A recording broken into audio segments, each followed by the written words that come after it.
इस एक वीडियो में हम कवर करने वाले हैं बॉन्ड पैरामीटर्स। कौन से? Bond length, bond energy, bond order and bond angle. ठीक है, बिल्कुल सिंपल तरीके से चलेंगे, साधारण भाषा में बात करेंगे। ठीक है, स्टार्ट करते हैं। देखो, सबसे पहले हम करते हैं बॉन्ड लेंथ। बॉन्ड लेंथ कौन से फैक्टर पे डिपेंड करती है? Difference in electronegativity. नेक्स्ट कौन सा? बॉन्ड ऑर्डर, या दूसरी भाषा में उसको बोल लो नंबर ऑफ बॉन्ड। तीसरा कौन सा? Percentage S character. फोर्थ कौन सा? रेजोनेंस। अब इन पे एक एक करके बात करते हैं। देखो, सबसे पहले है bond length is inversely proportional to delta E N. ठीक है, जितना इलेक्ट्रोनेगेटिविटी में डिफरेंस ज्यादा होगा, बॉन्ड लेंथ उतनी कम होगी। अब यहां पे इसके एग्जांपल देख लेते हैं। देखो, हाइड्रोजन सब में कॉमन है, फ्लोरीन की इलेक्ट्रोनेगेटिविटी सबसे ज्यादा, आयोडीन की इलेक्ट्रोनेगेटिविटी सबसे कम। मतलब H और F में जो डेल्टा ई एन होगा वो होगा सबसे ज्यादा, तो बॉन्ड लेंथ हो जाएगी सबसे कम। और यहां पे हाइड्रोजन और आयोडीन में डेल्टा ई एन सबसे कम, तो बॉन्ड लेंथ हो जाएगी सबसे ज्यादा। सिंपल है। अब नेक्स्ट देखो, bond length is inversely proportional to bond order, या मैं बोल सकता हूं कि bond length is inversely proportional to number of bonds. Bond order क्या होता है? नंबर ऑफ बॉन्ड्स ही तो होते हैं। अब यहां पे देख लो, ये कार्बन कार्बन के, ये सिंगल बॉन्ड, ये डबल बॉन्ड, ये ट्रिपल बॉन्ड। ठीक है, तो ये है, देखो ये तो सिंपल सी जीके की बात है। देखो, सिंगल बॉन्ड है तो उसकी लेंथ ज्यादा होगी, डबल की थोड़ी और कम हो जाएगी, और ट्रिपल की सबसे कम हो जाएगी। ठीक है, बॉन्ड ऑर्डर यहाँ पे 3 है, यहाँ पे 2 है, यहाँ पे 1 है। तो बॉन्ड ऑर्डर जहां पे जितना ज्यादा, बॉन्ड लेंथ वहां पे उतनी कम। सिंपल है। नेक्स्ट देखो, bond length is inversely proportional to percentage S character. अब ये देखो, हाइब्रिडाइजेशन है, sp3 sp2 sp। यहां पे परसेंटेज एस कैरेक्टर कितना है? 50%। यहां पे कितना हो जाएगा? 33। यहां पे कितना हो जाएगा? 25। तो परसेंटेज एस कैरेक्टर यहां पे सबसे ज्यादा, तो बॉन्ड लेंथ सबसे कम। sp3 में परसेंटेज एस कैरेक्टर सबसे कम, तो बॉन्ड लेंथ सबसे ज्यादा। इनवर्सली प्रोपोर्शनल है, बिल्कुल सिंपल सी बात है। नेक्स्ट है रेजोनेंस। रेजोनेंस कैसे बॉन्ड लेंथ को इफेक्ट करती है? देखो, मान लो ये है एक सिंगल बॉन्ड, ये है डबल बॉन्ड। ठीक है, इसकी मान लो बॉन्ड लेंथ है 100, इसकी बॉन्ड लेंथ है 100, तो डबल की सिंगल से थोड़ी कम होगी, मान लो इसकी है 80। अब यहां पे देखो, बेंजीन में यहां पे रेजोनेंस हो रही है ना, रेजोनेंस हो रही है। तो इसकी अगर हम इनकी किसी भी, मान लो ये कार्बन, ये कार्बन, ये कार्बन, इनके बीच की बॉन्ड लेंथ आपसे पूछ ली जाए, तो ना तो सिंगल की होगी ना डबल की होगी, क्योंकि यहां पे इलेक्ट्रॉन की मूवमेंट हो रही है। ना तो कोई भी बॉन्ड पूरी तरीके से सिंगल है ना डबल है, क्योंकि इलेक्ट्रॉन की वो मूवमेंट हो रही है। तो इसकी रेजोनेंस में क्या होगा? किसी भी कार्बन कार्बन कार्बन के बीच की बॉन्ड लेंथ क्या होगी? ना तो पूरी तरीके से ये, ना पूरे तरीके से ये, मतलब 80 से 100 के बीच में होगी, है ना। अब बात करते हैं हम बॉन्ड एनर्जी की। देखो, बॉन्ड एनर्जी का बहुत सिंपल सा है, bond energy is directly proportional to bond order and inversely proportional to bond length. अब इसको सिंपल तरीके से कॉमन सेंस पे समझो। देखो, बॉन्ड ऑर्डर यानी नंबर ऑफ बॉन्ड, मान लो ये है कार्बन कार्बन, ये ट्रिपल बॉन्ड है, ये डबल बॉन्ड है, और ये सिंगल बॉन्ड है। तो इसमें बॉन्ड ऑर्डर सबसे ज्यादा, इसमें बॉन्ड ऑर्डर सबसे कम। तो यहां पे देखो, ट्रिपल बॉन्ड है यानी बॉन्ड ऑर्डर सबसे ज्यादा है, तो ट्रिपल बॉन्ड को तोड़ने में ज्यादा एनर्जी लगेगी, तो bond order is directly proportional to ये बॉन्ड एनर्जी हो जाएगा। ठीक है, अब बॉन्ड लेंथ की बात करते हैं। सिंपल सी बात है, देखो ये है मान लो HF और ये है HI। तो जितनी ज्यादा बॉन्ड लेंथ होगी उसको तोड़ना उतना आसान है, और ये जितनी कम बॉन्ड लेंथ होगी उसको तोड़ना उतना मुश्किल है। तो जितनी ज्यादा बॉन्ड लेंथ उतनी कम बॉन्ड एनर्जी, मतलब उतनी कम एनर्जी चाहिए बॉन्ड को तोड़ने में। ये कॉमन सेंस पे हो गया अपना।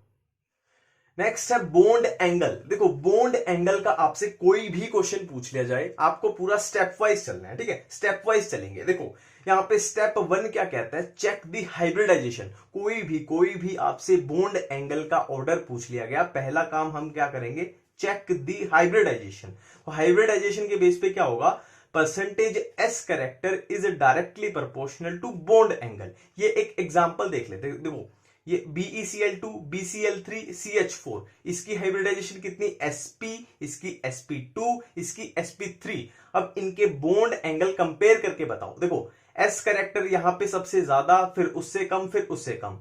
जहां पे एस कैरेक्टर सबसे ज्यादा वहां का बॉन्ड एंगल सबसे ज्यादा, एस कैरेक्टर सबसे ज्यादा, बॉन्ड एंगल सबसे ज्यादा, तो ये अपने पास इजीली ऑर्डर बन जाएगा। ठीक है, अब देखो यहां पे एक प्रॉब्लम है, मान लो ये सबकी हाइब्रिडाइजेशन सेम होगी, मतलब आपसे ऐसा क्वेश्चन पूछ लिया गया जिनमें ये मान लो ऑर्डर है, इन तीनों की हाइब्रिडाइजेशन अगर सेम होती तो हम कैसे करते, तो हम चलेंगे स्टेप 2 पे। ठीक है, अपना स्टेप 1 फेल हो गया तो हम जाएंगे स्टेप 2 पे, मतलब इफ हाइब्रिडाइजेशन इज सेम, तो आपके पास दो केस बन सकते हैं कि हाइब्रिडाइजेशन सेम होने के बाद अगर मॉलिक्यूल्स में लोन पेयर अब्सेंट है, केस 1, और दूसरा केस लोन पेयर प्रेजेंट है। ठीक है, ये अपना स्टेप फ्लॉप हो गया, स्टेप 1 फ्लॉप हो गया, तो हमारे पास दो पॉसिबल केस हैं, लोन पेयर अब्सेंट और लोन पेयर प्रेजेंट।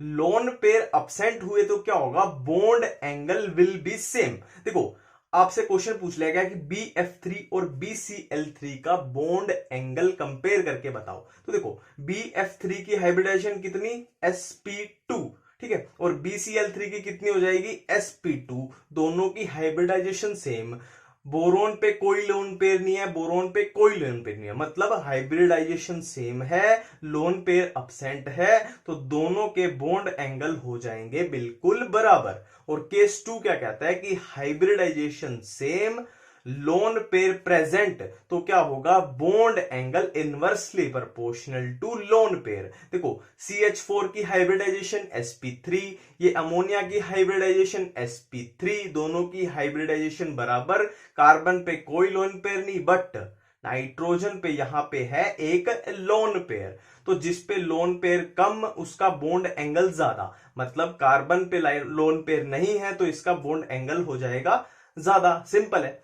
अब देखो, अब ऐसा केस आ गया कि हाइब्रिडाइजेशन भी सेम है और लोन पेयर भी दोनों पे बराबर हो गए, तो क्या करें, तो हमें जाना पड़ेगा स्टेप 3 की तरफ, मतलब same hybridization same lone pair, तो क्या करें, तो होगा bond angle is directly proportional to size of side atom and inversely proportional to size of central atom. और सेम इसका दूसरा फॉर्मूला क्या बन जाएगा, ये दो फॉर्मूला बनते हैं इधर कि साइज ऑफ साइड एटम के डायरेक्टली और साइज ऑफ सेंट्रल एटम के इनवर्सली, और सेम ये इलेक्ट्रोनेगेटिविटी के बन जाएंगे। इसको ऑपोजिट कर दो, यहां पे सेंट्रल था, ये यहां पे ऊपर सेंट्रल आ जाएगा, यहां पे ऊपर साइड था, ये साइड नीचे आ जाएगा जब हम EN की बात करेंगे।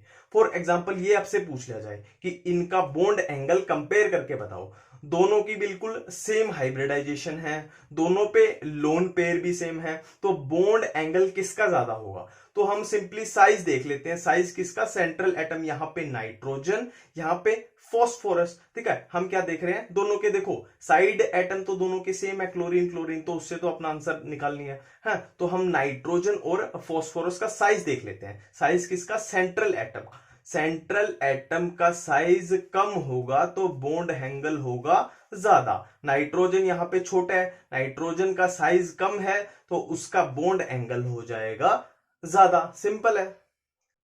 अब बात करते हैं बॉन्ड ऑर्डर की। देखो बॉन्ड ऑर्डर निकालना बहुत सिंपल है, ऐसे बीच में 14 लिख लेना, ये 10 11 12 13 14 15 16 17 18, हाँ 14 को टारगेट करना है। 14 का बॉन्ड ऑर्डर कितना है, 3, और इधर 0.5 0.5 0.5 घटाते चले जाओ, और इधर भी 0.5 0.5 0.5 घटाते चले जाओ। ठीक है, अब कोई भी क्वेश्चन पूछ लिया जाए, मान ले आपसे पूछ लिया जाए कि O2 का इसका बॉन्ड ऑर्डर बताओ। अब O2 में देखो इलेक्ट्रॉन सम कितना आ रहा है, एक ऑक्सीजन का 8 और दूसरे ऑक्सीजन का 8, कितना हो जाएगा 16, तो 16 पे देख लो कितना आ रहा है, ये 2 इसका बॉन्ड ऑर्डर हो जाएगा। और ऐसे ये इलेक्ट्रॉन सम कितना भी आए, आपको मान लो 15 आ जाए, ये सम 15, तो बॉन्ड ऑर्डर कितना हो जाएगा 2.5।